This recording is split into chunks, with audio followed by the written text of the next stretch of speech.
Hi, everybody. This is Angela from the Polymath Place podcast and YouTube channel. I'm thrilled to have you all here today. Thank you for coming. We have an amazing lady with us today, my dear friend, Michele Quesenberry.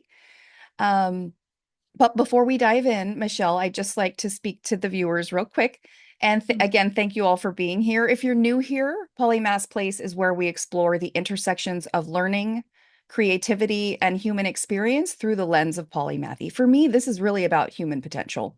And we talk to extraordinary individuals who have navigated multiple fields and disciplines to achieve amazing things. So, Michele, I am so excited to have this discussion with you.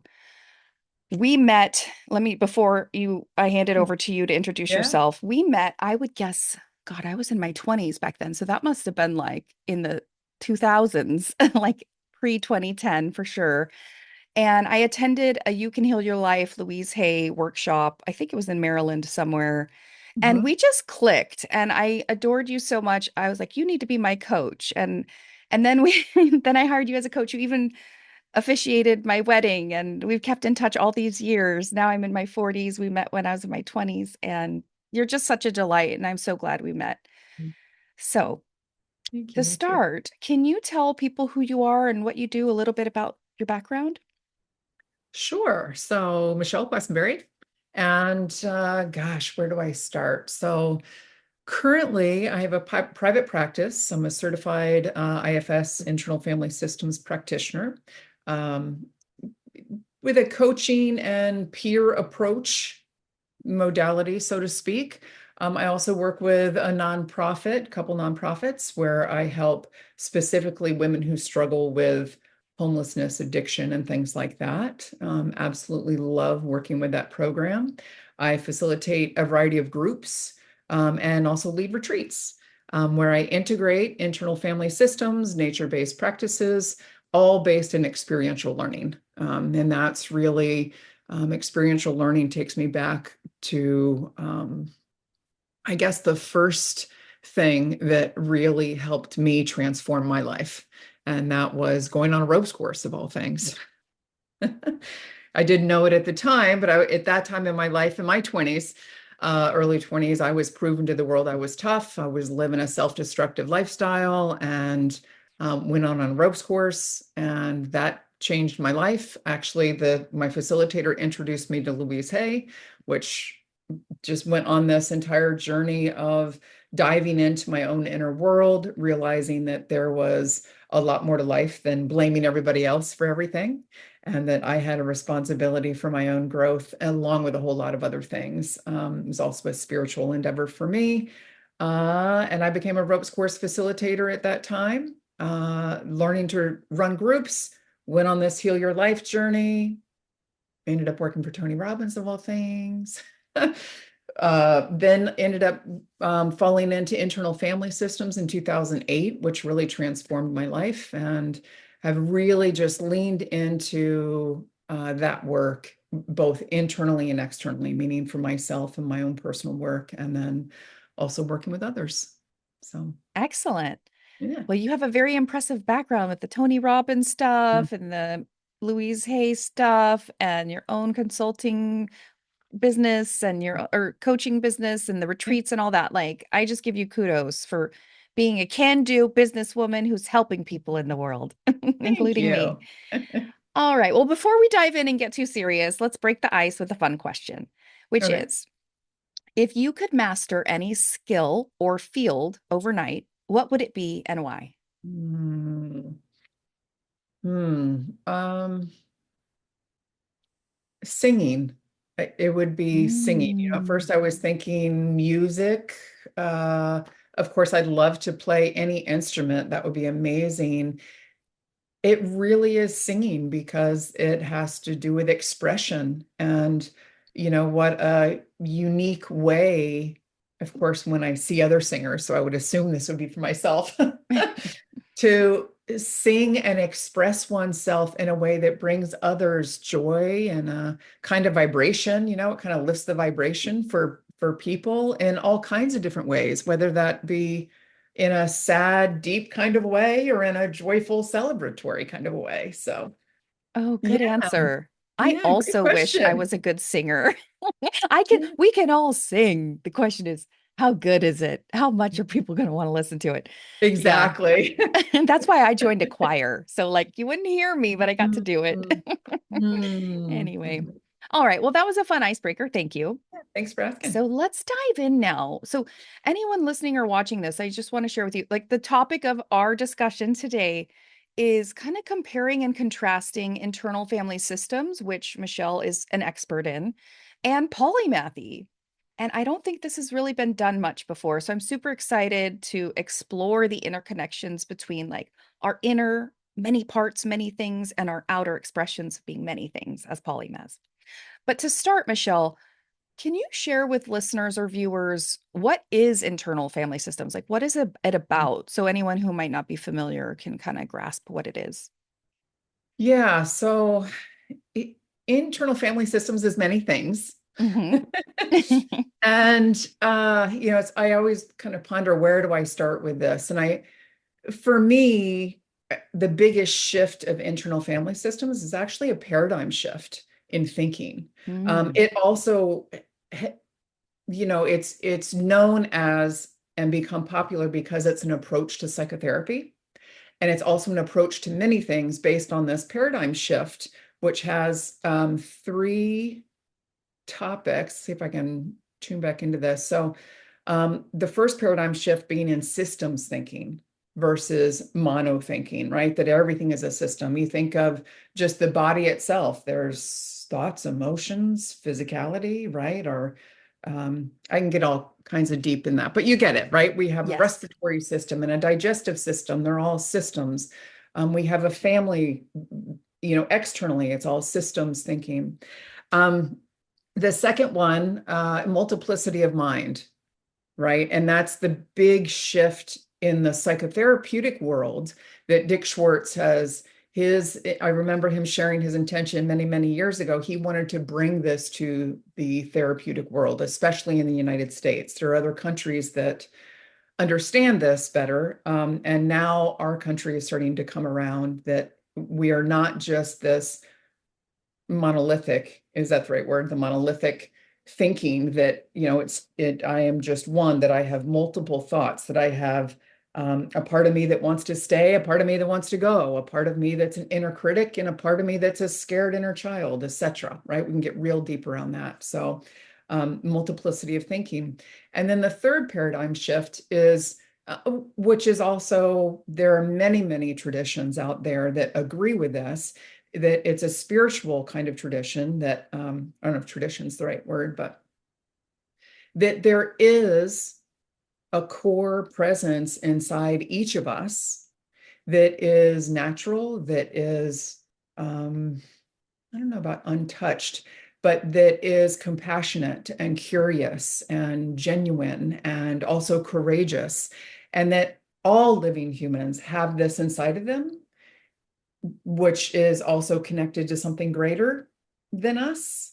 And yet it's covered up. And this kind of leads us into the different parts of IFS, where this therapeutic model of, we all have this core self in IFS, they call it capital S self, self energy, that gets covered up by our protective mechanisms, by functioning in life, right? So all of us have the experience of being a little kid and at some point being free and just being your free self energy.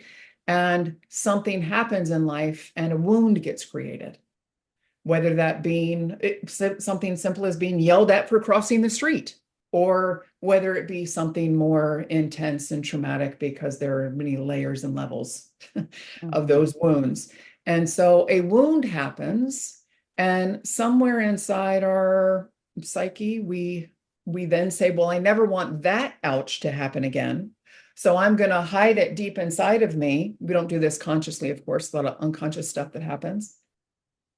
And then we have these, what we call protective parts. So some part comes in and says, okay, I'm not going to let that happen again. I'm going to shove it far away and I'm going to act like this instead of being my natural self, right?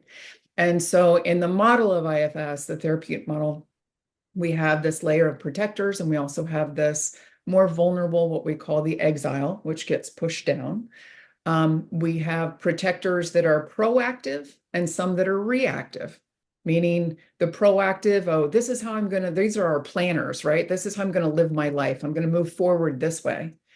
Then the reactive is if that wound gets touched, which it always does, no matter how hard our protectors work, um, that wound gets touched and then the reaction happens. Oh, I got to put that fire out. Now there's right that underlying emotion got touched. So we have to put the fire out. These are our reactive parts of us, which also this crosses over very much with polyvagal theory, if you're Mm. familiar with that.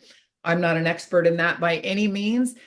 Yet I get a little bit of how our nervous system, proactive, reactive, and all that kind of stuff.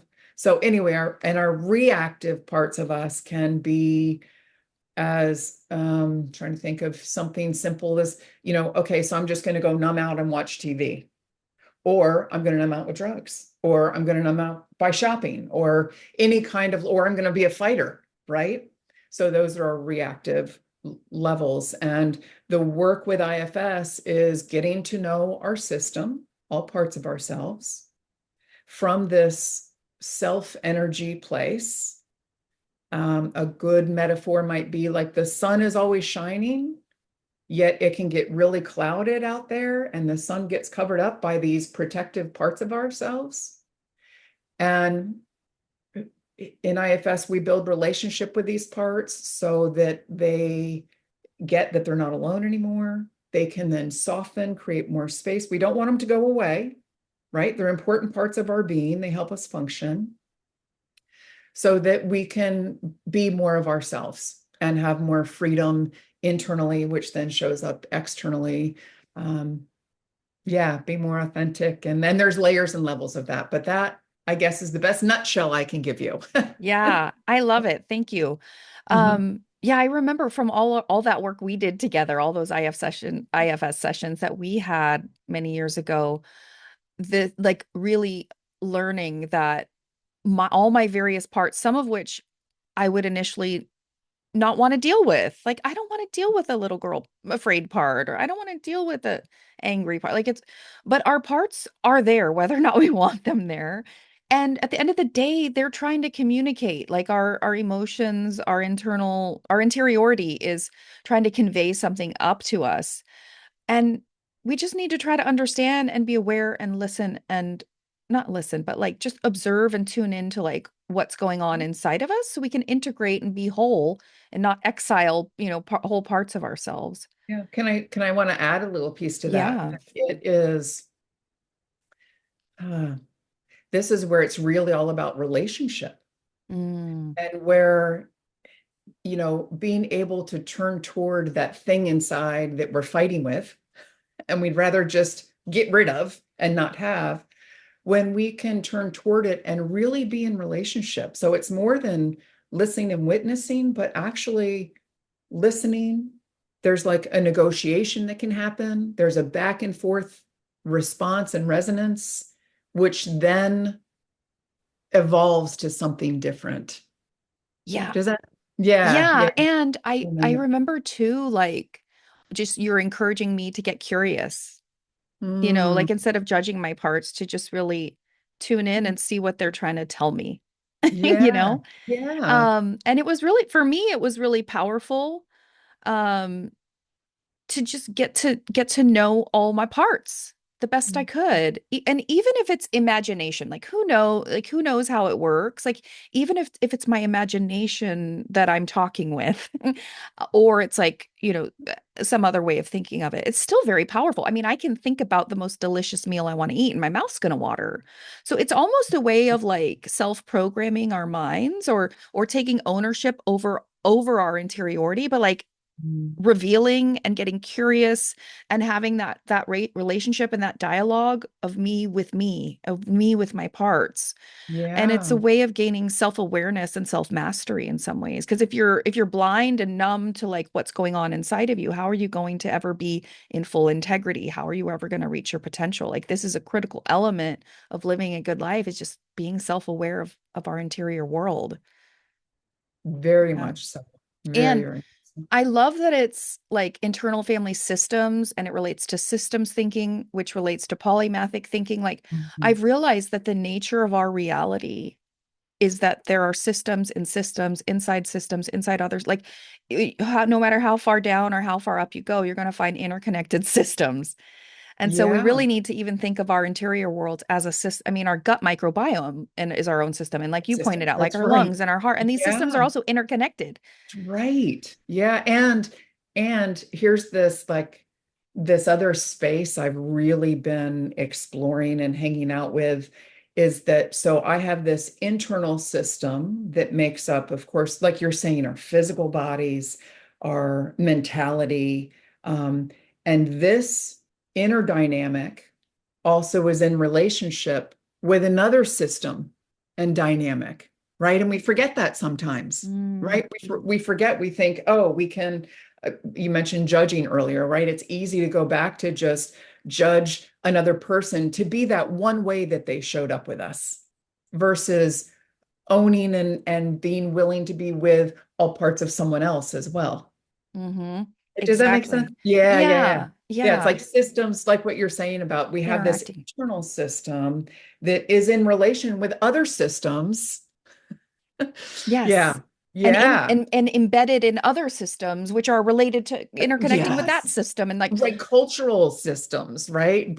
Yes, yes, like being yes. able to acknowledge that like things are Mhm. messy and complicated and complex and like simplifying ourselves into I'm this one thing or I'm just going to feel this way or I'm mostly this part or this part's super dominant. Like it limits us when we don't acknowledge the fullness of what we are and the fullness and complexity of what we're in and the interconnectedness Yes, of all these many systems.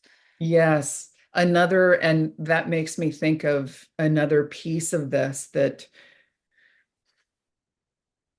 just feels so real is that it's shifting from an individual, right? Like, oh, this individual is the problem. This individual is doing all these things, is bad. When that individual has an own inner system and an outer system that supports, contributed, had Mm, impact on whatever that is that the individual is doing, yes. right? And Yes. that's where, like, thank you for inviting me to your polymathy group that I went to, and just, expanding this to understand that it's systemic. And Yeah. if we don't address the systems internally and externally, then we will continue to be a failing system. Yeah, it's such a Yeah. good point you just made. Like our who we show up at as in the world and like all that's going on inside of me, say as one person, is impacted by the context I'm embedded, my family, my school. Mhm. Like there are so many elements of my system Mhm. that are influenced by outside systems, which I didn't get to pick. And so I think when we can acknowledge that like you've been impacted by things you didn't get to pick, like your system is impacted by other systems, it Mhm. engenders a feeling of compassion. Like then I can understand like, oh, that happened because this other thing happened to you, which, was traumatic or a loss or Mhm. whatever. So just Mhm. acknowledging that like, okay, well, this sort of relates to free will in some ways, because some people are like, we have no free will, and then other people are like, yes, we do. But Mhm. I think we have some free will, but we're programmed by DNA, by culture, by genetics, by education, by our family. Like there's so much that we're programmed by from the outside. But if we can just acknowledge by like all the programming we didn't pick. Like you didn't pick who your mom is. You didn't pick where you were when and where you were born. You didn't pick Mhm. the socioeconomic status you were born into. That's right. So you may have free will in some ways, but you didn't have free will over all these systems that you're embedded in and the system to That's some right. extent that you got. So if we can just have Yes. more compassion for each other, I think it would make the world a better place. Yeah, right. And even understanding that if someone is in a certain socioeconomic system, right? And it's not just so easy to, oh, get a job and get out of it, right? Because there's so many different factors within that system.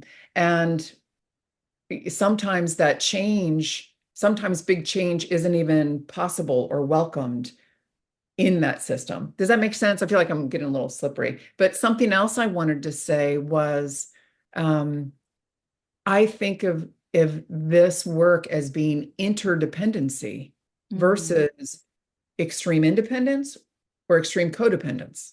mm, It's interdependent. We are an interdependent beings. We're interdependent system, and somehow it feels like that's forgotten. mm-hmm. Yeah. Exactly. Yeah, good point. One of the things I just want to state for the record too is, we met in, I would guess it was probably like Mm-hmm. 2007 or 2008, something like that. And then if you Mm-hmm. fast forward to 2018, I graduated having written a doctoral dissertation on polymathy. And I just wanted to formally like give you our work together and give you credit because our work together on parts is part of what is it was just part of what led me to polymathy because I Mm-hmm. was like, no, we're lots of things. We have lots of parts. They need to be let out. And so I really see a connection between the internal family systems model and what polymaths are experiencing. And with that in mind, I'm just going to read a text message I sent you a few days Okay. ago. So Yeah. so just to sort of begin to get the juices flowing a little bit more as we dive into the parallels between IFS and polymathy. Okay. Okay. The interconnections between internal family systems and polymathy are intriguing and deeply complementary. IFS, by acknowledging and working with the many parts within us, encourages a holistic understanding of the self. This mirrors the essence of polymathy, which embraces the idea of being and learning many things, not just externally, but internally as well.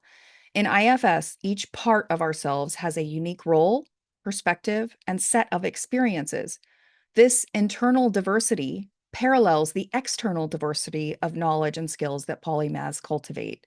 Just as IFS seeks to integrate these parts into a harmonious whole, polymathy involves integrating various disciplines and areas of knowledge to create a more holistic and versatile understanding of the world. Both Yeah. IFS and polymathy emphasize the importance of embracing complexity and multiplicity, whether within the self or in one's approach to learning and life.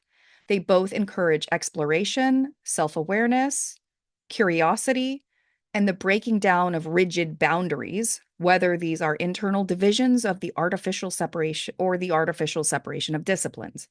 This connection can lead to a richer, more nuanced view of both personal development and intellectual growth, making polymathy not just a way of learning, but a way of being that resonates with the multiplicity of the human experience. So Mm. it's really about, like, for me, IFS is about the internal world and being lots of things, and polymathy is about how you show up in the external world being lots of things.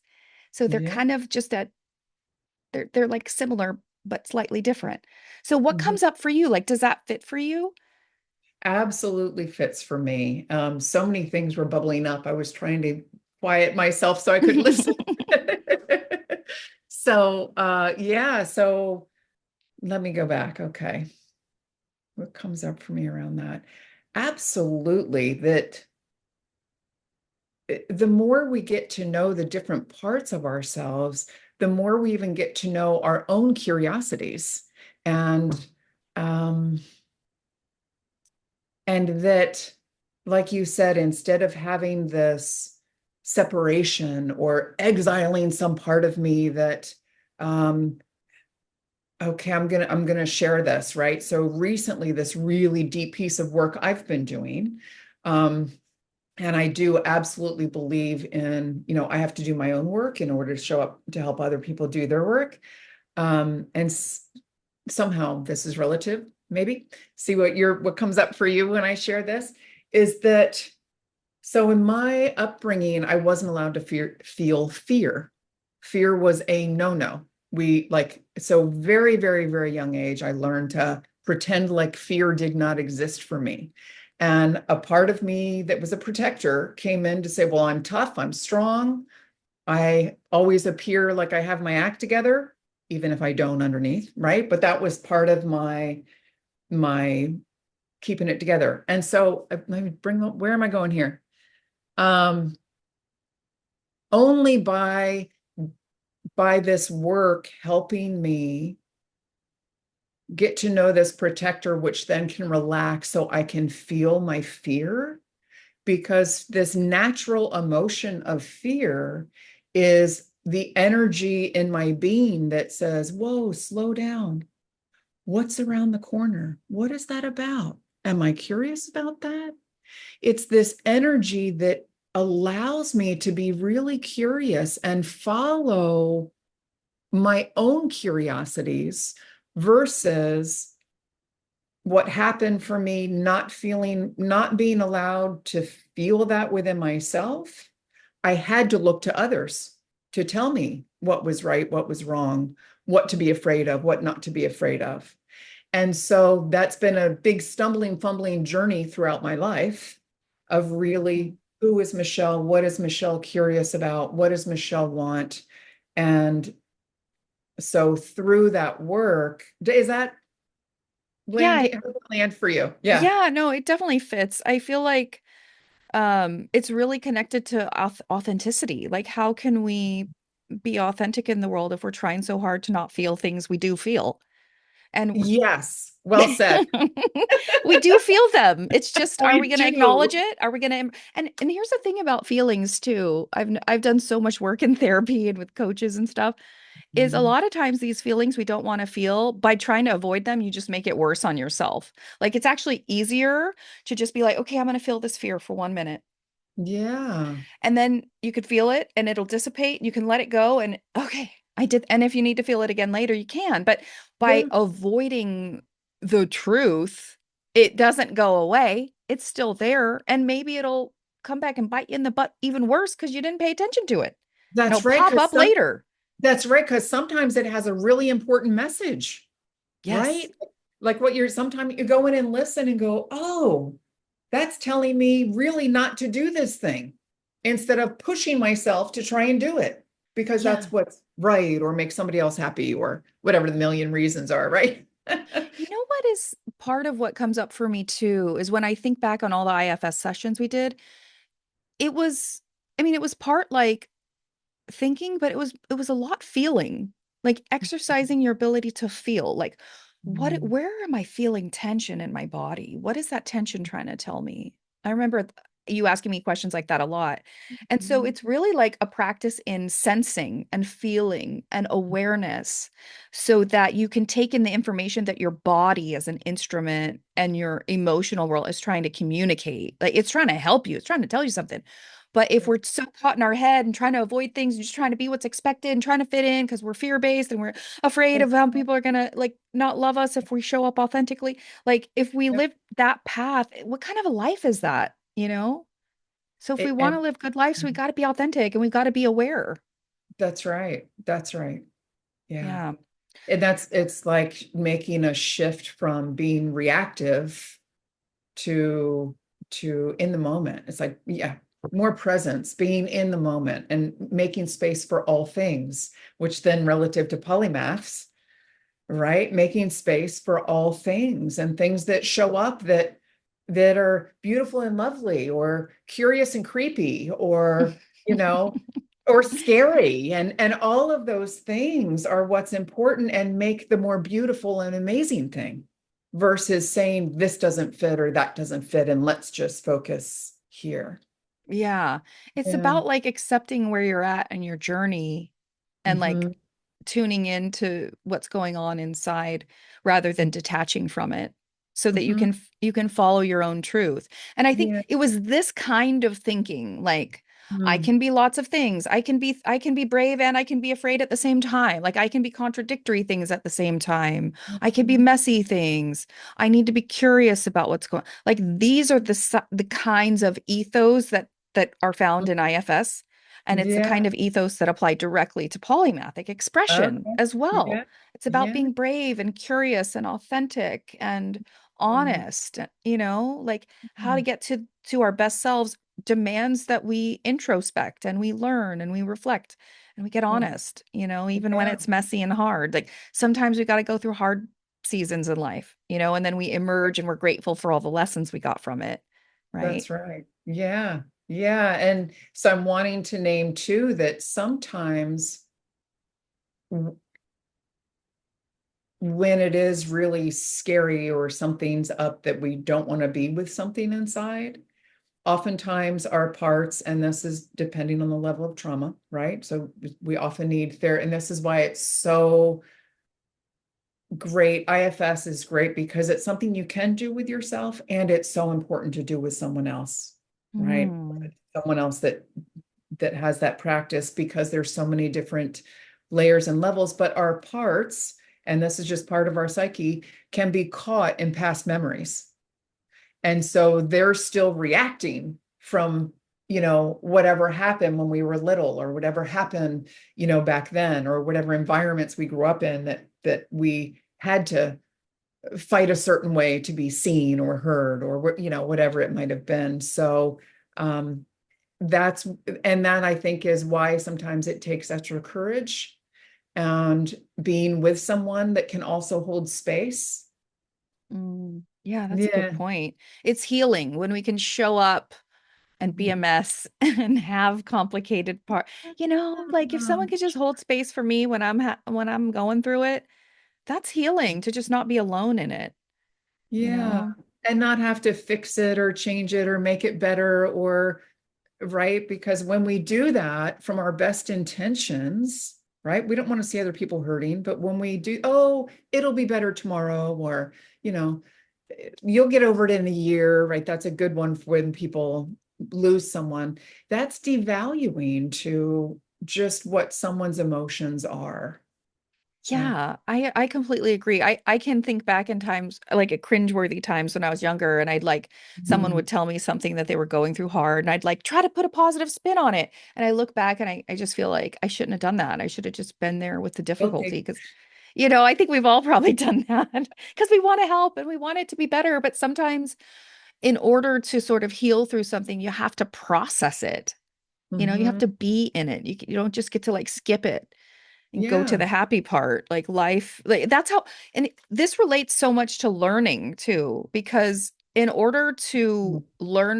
uh, in order for experiences to be valuable, and God knows we learn from the difficult ones the most. We learn from failure. We learn a lot from Mhm. trauma.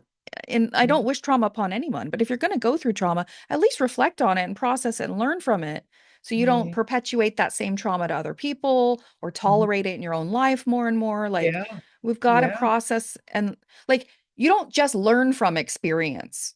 You have to reflect and think about it and spend time on it in order to learn from your experiences. And Yeah. IFS is really great at that. There's a piece of IFS that they call witnessing, and that is witnessing, whatever it is, without judging, fixing, making it different, and then, being with, and this is something very internal and external as well, being with whatever that energy is in the way it needs, not the way Mm. we think it needs. And we see this all the time in, you know, trying to help other people. Oh, here's what we think is best for somebody else. So we're going to put that upon them without asking them, what is it that you need? What is going to help you take the next step that you need in your life versus, well, putting something on them. So, Yeah, and yeah, I think we do that same pattern to ourselves too. Like we're like, "Oh, I have this problem. I'm going to jump to this solution." Rather that's like right. we jump to like controlling our difficulty rather Mhm. than exploring it and questioning it and reflecting on it and like sitting with it so we can get all the juice out of the experience and make it Yeah. worth it. Yeah. Worth the difficult. If I can learn from difficulty, then here's the thing about life. If good things happen, great.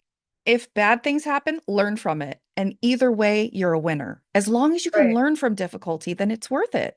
So, but we Right. have to reflect, we have to get curious, we have to explore our parts and our Mhm. pieces and the messiness of it so that we can realize what we're getting from the experience and what those parts are trying to tell us so we can be a more self-aware, full human and not like a pressured, clean, tidy in a box version of who we That's think we need to be. that's right. And what comes up for me hearing you say that is that our hurts are our greatest teachers, right? Exactly. Yeah, They are yeah. our greatest teachers. And even if you put it on the external world with polymaths, like we learn a lot from people who disagree with us. We learn a lot from our failures. We like the hard stuff. If you leverage the hard stuff, you get the best results from it, you Yeah. know?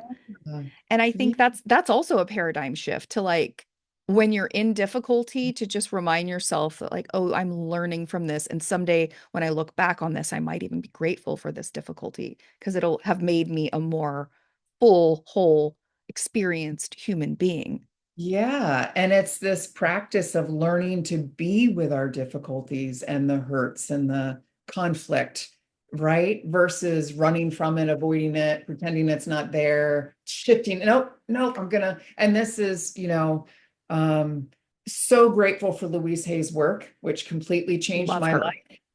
And there's something about you can't just, oh, let's just make it positive. Let's just make it positive. That doesn't work, right? It We doesn't have work. to be with whatever this quote negative thing is so that it can transform, we can transform. And like you said, then we become more whole. And that's really loving ourselves.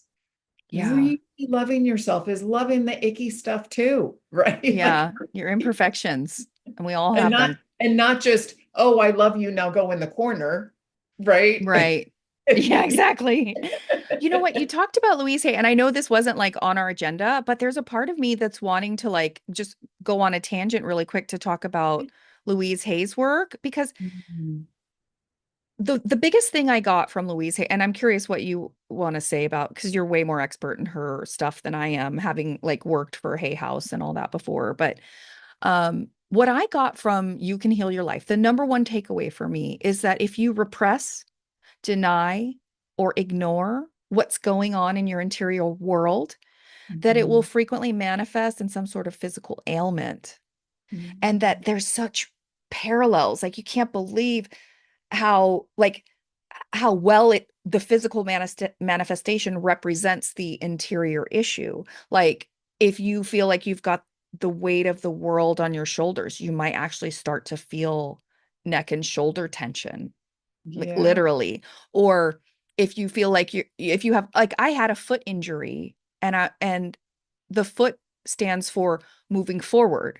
And so when you manifest a foot injury, it may mean that your body's trying to tell you there's some way that you're not moving forward. And I just was fascinated by this insight that she had and fully developed and like listed. I mean, she worked with so many people all those years and saw the interconnections and the patterns and the parallels between what's going on in here in our internal systems and what manifests in our physical bodies even. Hmm. Hmm.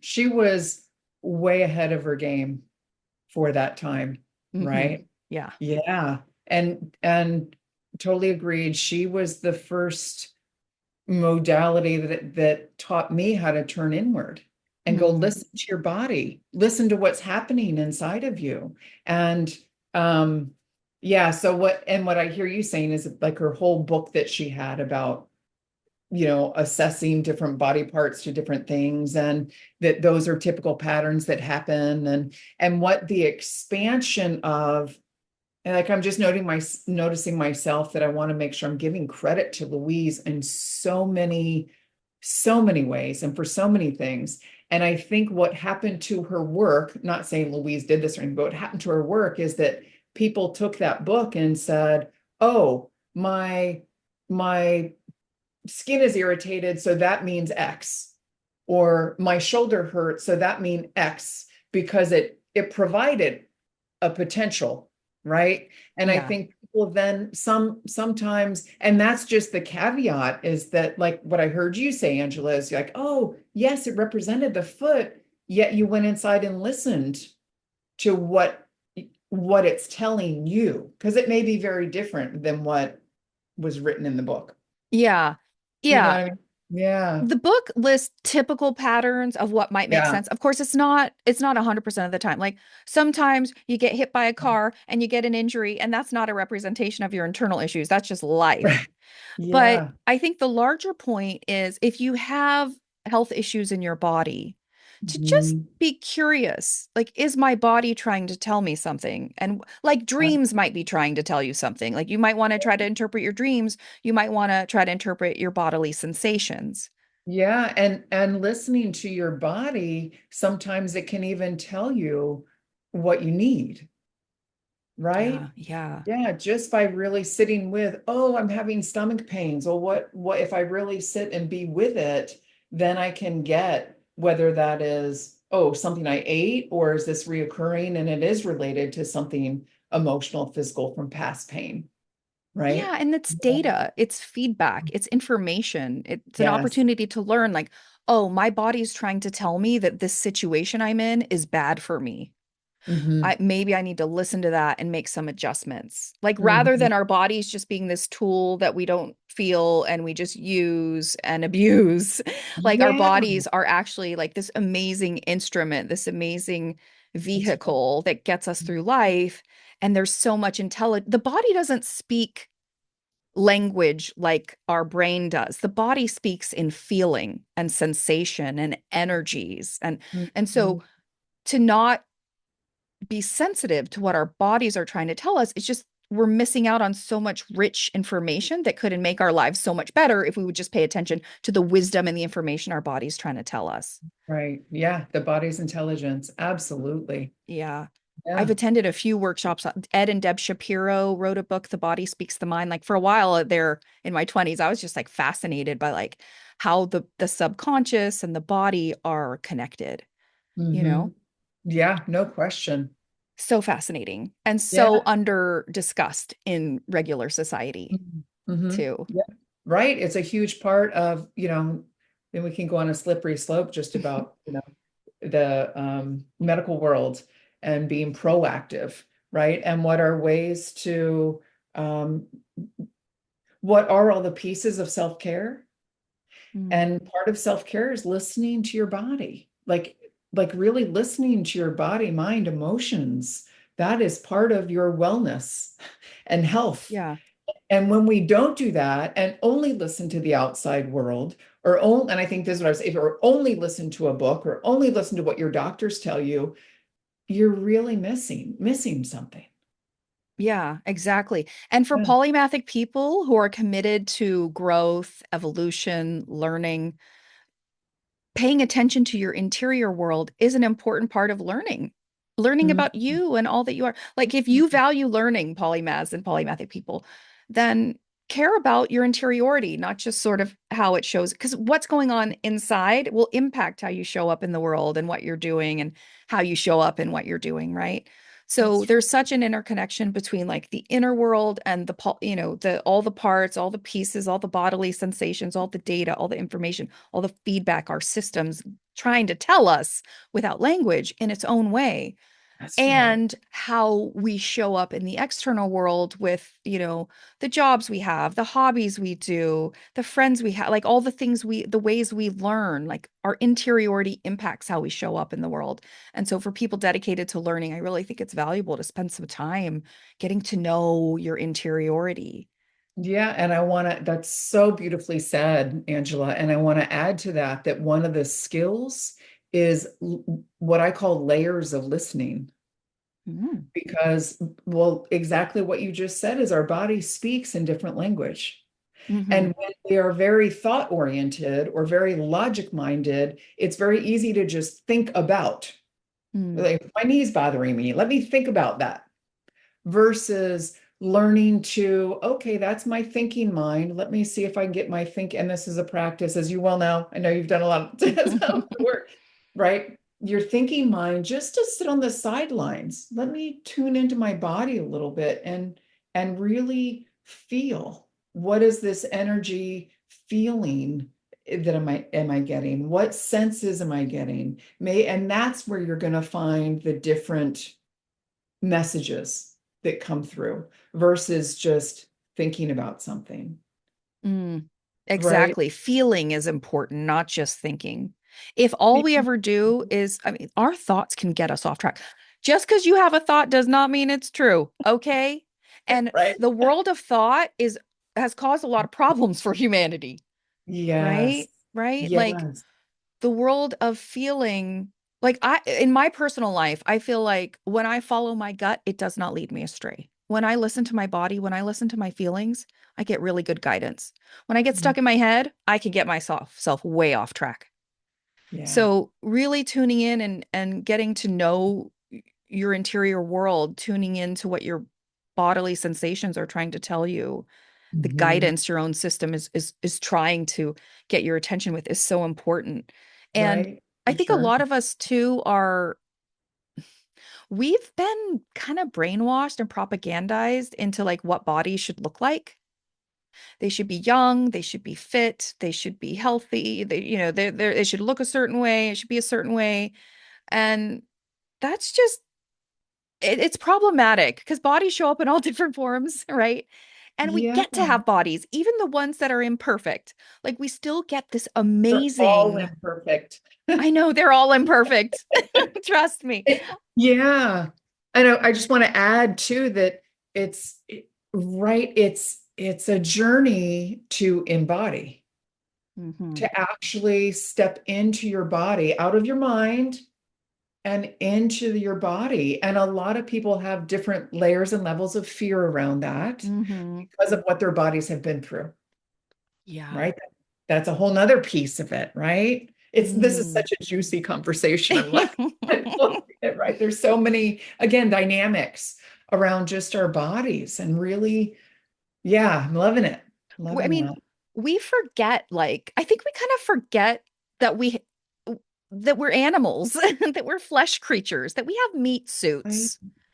And it's connected to love it. consciousness and the mind space. So like Yeah. we get really kind of stuck in the mind space. It's really Mhm. strong, but there's it's worth remembering like we are animal creatures. We do Yeah. have bodies and we get to have them. We get to have this amazing experience of being a flesh creature. Well, right. I love that. And curious because I had made myself a little note earlier, you said something I was just thinking about expanded consciousness. Mm, And that conscious for me, when you said consciousness is so much more than just mind. It like includes this mm.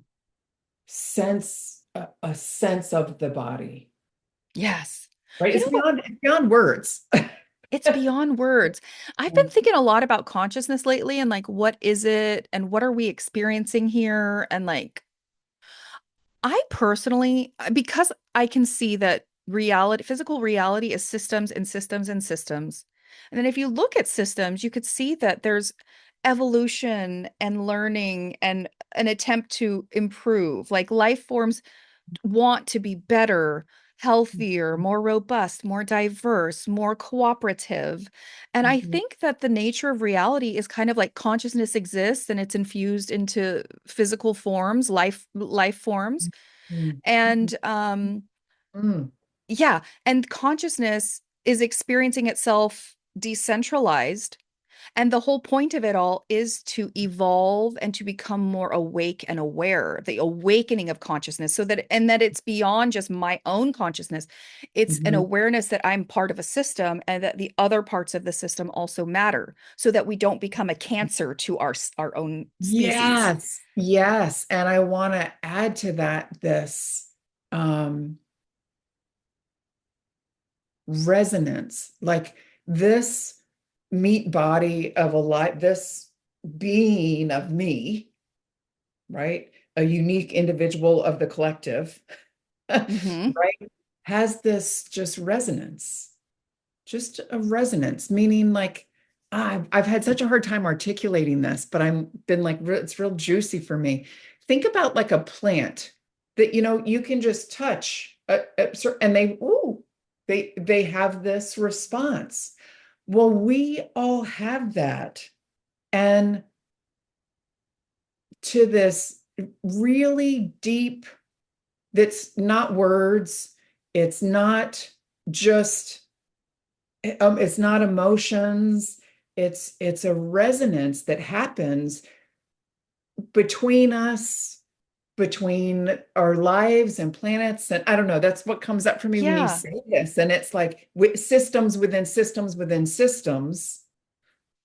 Yeah, are We you are, with me? Am I yes, like we out are there? we are in this great cosmic soup, and Yeah. the parts impact the other parts. So being able to acknowledge and recognize that, like, how I show up in the world, the energy I bring, the words I put out, the things I say to people, the energy I bring, the vibration, the resonance, that how I show up is part of the larger whole, and how other people show up in the Right. larger whole is going, like, that system is going to impact me. The system is, That's it's right. like I impact the system impacts me, and there are also so many layers of systems. Yes. I Yeah. personally think too that we each have a kind of unique signature. Like, I think we come into this world with kind of a unique energetic consciousness flavor, and Mhm. then we spend a whole lot of our lives trying to cover that up and just fit in and be like everyone else, because that's the brainwashing we get. Our struggle. Yeah, that's our conflict, right? Yeah. How can I be myself, full self in this world and still be connected? Yeah. Like, I think it's this Right? duality of like, how can I be myself and be authentic as an individual while also acknowledging that I'm part of a larger system of systems. Yeah. And I think that, like, if you look at plants and animal life forms, like that what we're trying to do through becoming more ourselves, more authentic, more individuated, and also connecting with others, like being able to be part of a diverse whole that is cooperative, like a hive mind, like that's what makes us collectively conscious. It's that I'm going to be real and I matter, but also you all also Mhm. matter. And so we're going to be Right. individuals and we're going to be part of the same whole. And it's that dance. But what gets us off track is when we focus too much, I think, on like, well, I'm having my experience here and like whatever's out there is separate and I don't care Separate. about it. That's right. Yeah. Yeah. Like extreme individual and separation. Yeah. Right. Yeah, Yeah. absolutely. Hmm. I'm fascinated by consciousness. I wonder, I mean, it's so easy too to like forget. Like, if you go outside at night and you look out up into the sky, like, we're part of a cosmic galaxy. We're a speck of dust floating in the vast expanse of space. And it's weird. Like, reality is strange, and we're Yeah. part of it. Yeah, and that solar system and those ethers have some kind of impact on us as well. Who knows if the whole thing is conscious? Like, I've thought about that. Like, because Yeah. as above, so below, Yeah. as below, as Yeah. above. Like, if Yeah. what we can see is consciousness exists here, that there's like an interconnected nature of it. And it's Mhm. fascinating too with the internet and AI, because like our minds can connect Mhm. in new ways that didn't happen before when we were limited to physical proximity. Like, we can Mhm. connect and collaborate in new ways. But what if the whole point of existence is to become more conscious? And what if it's not just on in ourselves or our planet? Like, what if it's the whole cosmos that's trying to become Yeah. more conscious? Yeah. And who knows And what's out there? and that's only the cosmos that we know of, right? Yeah. It's beyond what a human brain can even quite comprehend. Absolutely. The Yeah. bigness of it, the Yeah. complexity of it. Like, Yeah. and that's why it's so important to like not limit yourself to your brain, because our brains are like some hardware. It's kind of Mhm.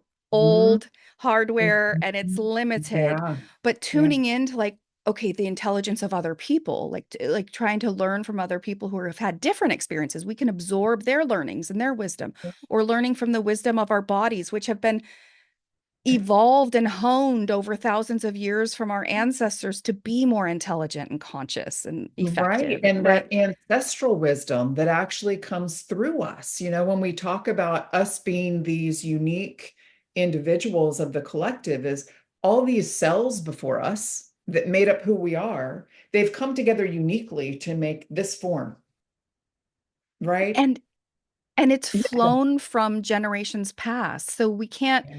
we're not That's an right. independent creation. We're the result of Yeah. those family members that came before us and their experiences That's and their right. genetics and their consciousness and all Yeah. that. And so it's almost, it feels to me, I've wondered this, like, consciousness has had an experience through a lineage of people. And now here I am. And like, I mean, you can tell when a baby is born some of Mhm. their personality and their essence. It's like already there. And Mm. who knows about reincarnation or, energy can neither be created nor Yeah. destroyed. Mhm. Life consumes life. That's a hard realization I've had recently as I realize, well, life consumes life. Like I don't like death, but like we eat plants, we eat animals. Like the nature of life is to recycle itself into other forms Yeah. physically, physically. Right. Um, Yeah. and I think we do that in some ways mentally, like the lineage comes down even with like the who knows how our ancestors really Yeah. impacted who we've become. Well, and how it shows up like DNA memory.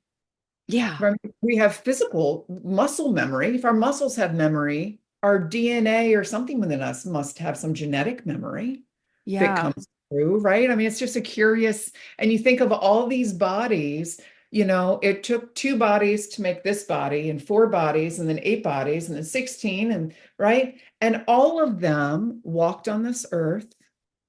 They all swam in the waters on this earth. They got caught in the rain. They were warmed by the sun. They made fires. They breathed this air. They were impacted by this system and all had this unique resonance thing of life. And Yeah.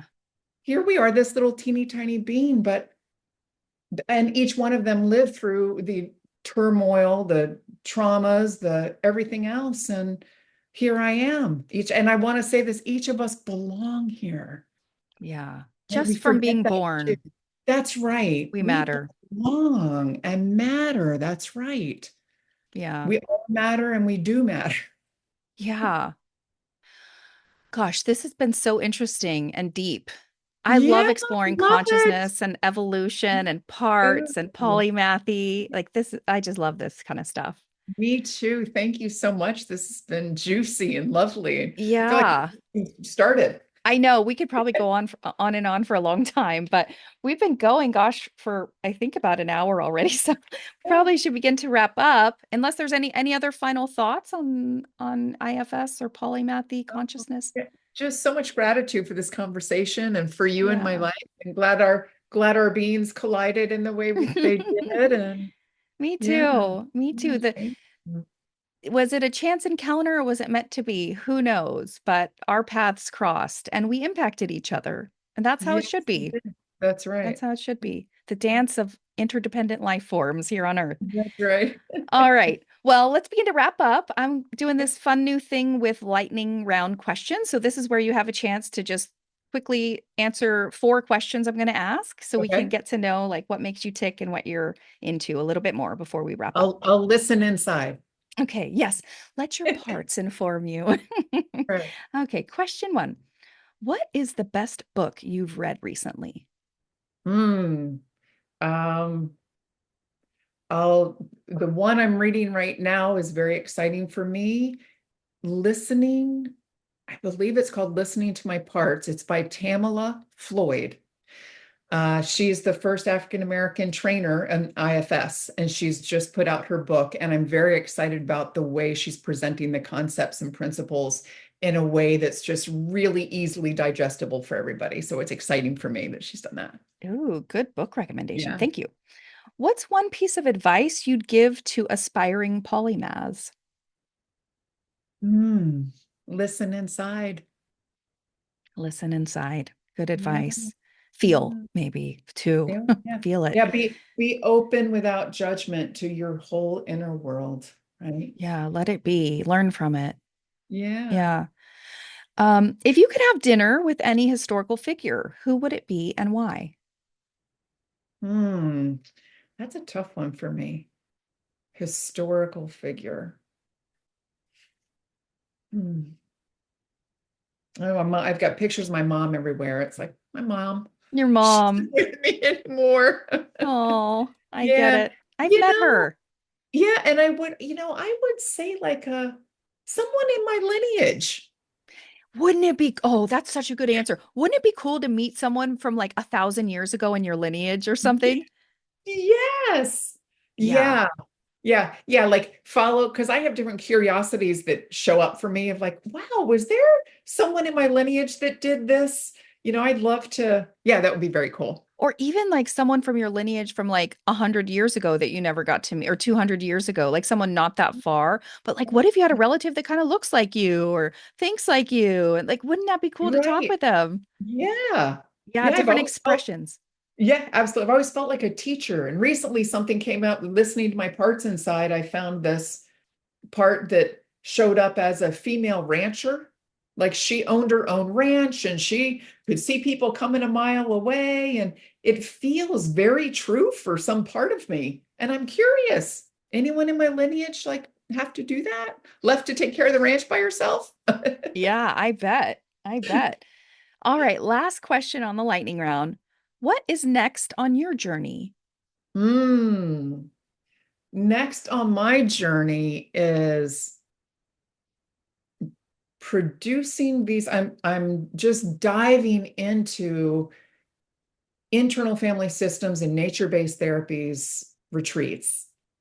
And I am producing a weekend retreat that I can then teach others to go teach and give as well. Yay, Yeah, I love that. And your retreat center looks beautiful. I can't wait to thank visit it. you. Yeah, All right. Well, thank you so much, Michele Quesenberry, for joining me today and for sharing your wisdom and insights. I have really loved this conversation with you. And thank you to everyone who's tuned in. If you enjoyed this conversation, don't forget to like, subscribe, and share it with your friends. Stay curious, keep learning, and I'll see you next time at Polymath Place.